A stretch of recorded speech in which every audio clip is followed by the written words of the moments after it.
I think you were the definition of a clutch performer when it really mattered. I would say specifically between the years of 2004 and 2006, where you won just about everything. 2004 bronze medalist in the Olympic marathon, 2005 Chicago marathon winner, 2006 London marathon.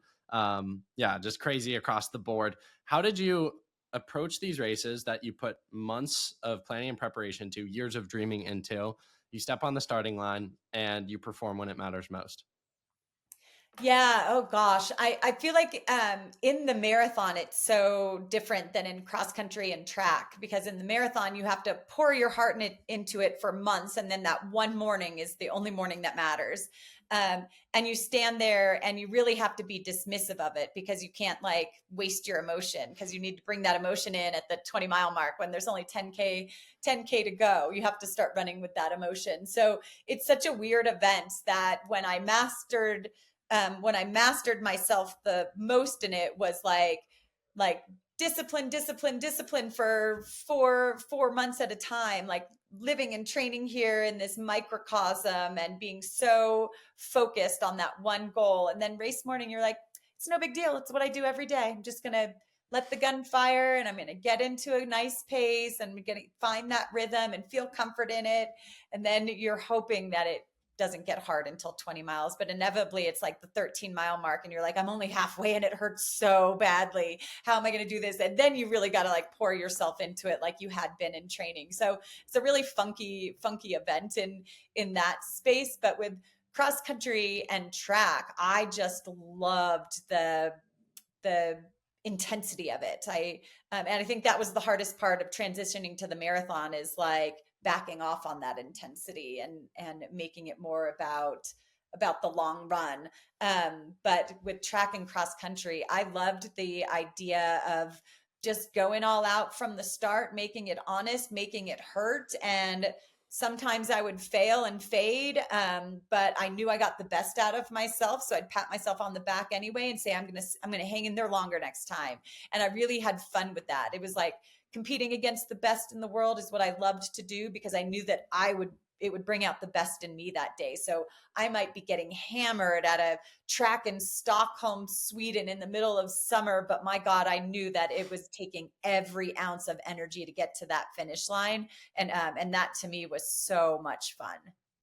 I mentioned some of those highs of your career there. Obviously, not all the time training goes picture perfect, but I'm assuming there were workouts you killed on the way into those. Can you describe to me what the high, like in a word or two, the highs of the emotion when you were riding the high of your running, those highest moments? What did that feel like? And contrast that with what were the lowest moments of your running career? What did those emotions and words feel like? And how did you try to ride that balance of the two, of not getting too high or too low throughout the midst of a long, successful running career? Yeah, wow, that's a great question. When I think of the highs of it, I really just feel like, my gosh, my team is so amazing. Like my agent Ray Flynn, when all three of his 1500-meter runners made the podium at the Paris Olympics this last year, I was so ecstatic for him. It's his event. He still owns the Irish record in that event, and three of his athletes are standing on the podium. It was so great. But between Ray and my coach and my family, my teammates, the men that I would hire to put me through the ringer every day and really draw out the best in me, and understanding fundamentally that hard work could only be matched the whole rest of the day with just sleep and eating, to make sure I was responding well to the training and able to come back the next day. So I really felt grateful for that whole team around me: massage therapist, acupuncturist, um, and that's what it felt like. Like all these performances were a way to say thank you to them. Mm. So I really loved that. I loved that sense of being together. And the opposite side of that was probably the hardest moment, was breaking my foot at the Beijing Olympics, because I really believed in my fitness and that that I could improve on my bronze medal from 4 years prior in Athens. And for my foot to just suddenly break at mile 3, like my third metatarsal just snapping in half, like it felt tight. And then the next step just snapped in half. I was like, where did that come from? And so, um, in the opposite of how good feels so good, I felt like I failed my whole team. Everybody dedicated themselves to living and training here in Mammoth Lakes and getting me to that start line, the best version of myself, and being at training camp on the China coast of Dalian for weeks leading up to the race to prepare and adapt to the time zones. Like, so many people sacrificed and made choices in their lives to make sure that could be my moment to say thank you to them, and it went so horribly wrong. And so I felt really bad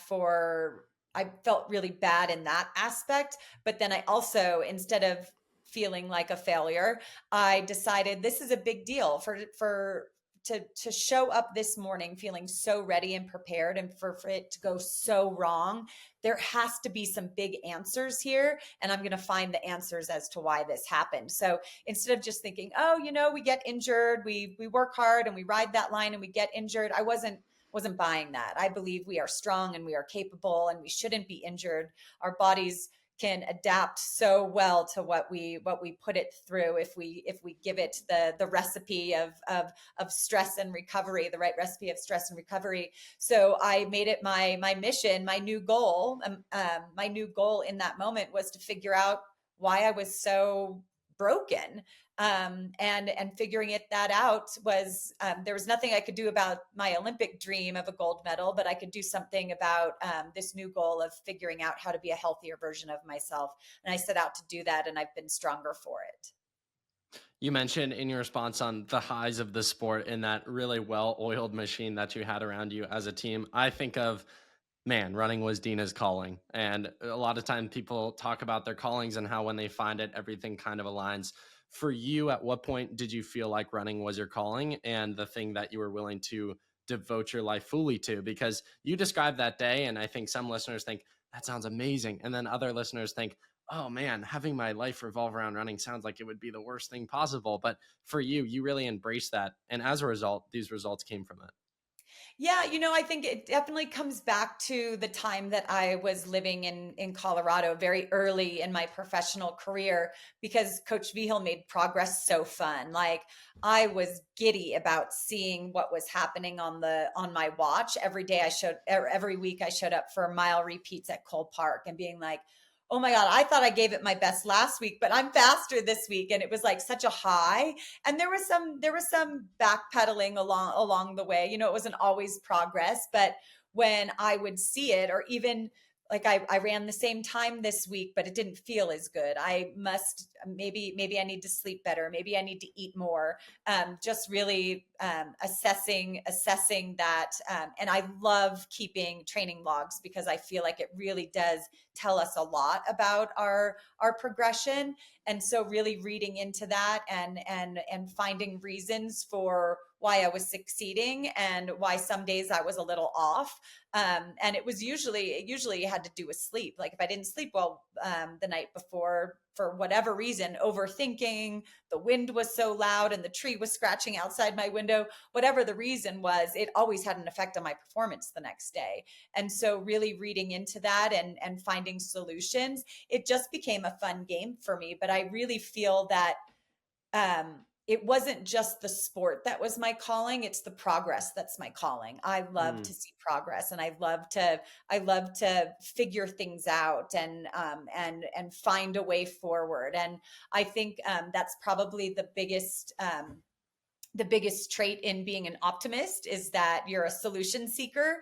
And so I love to find solutions in those little nuances in the day that seem to nag us or disrupt our progress. I love to unpack it and figure it out.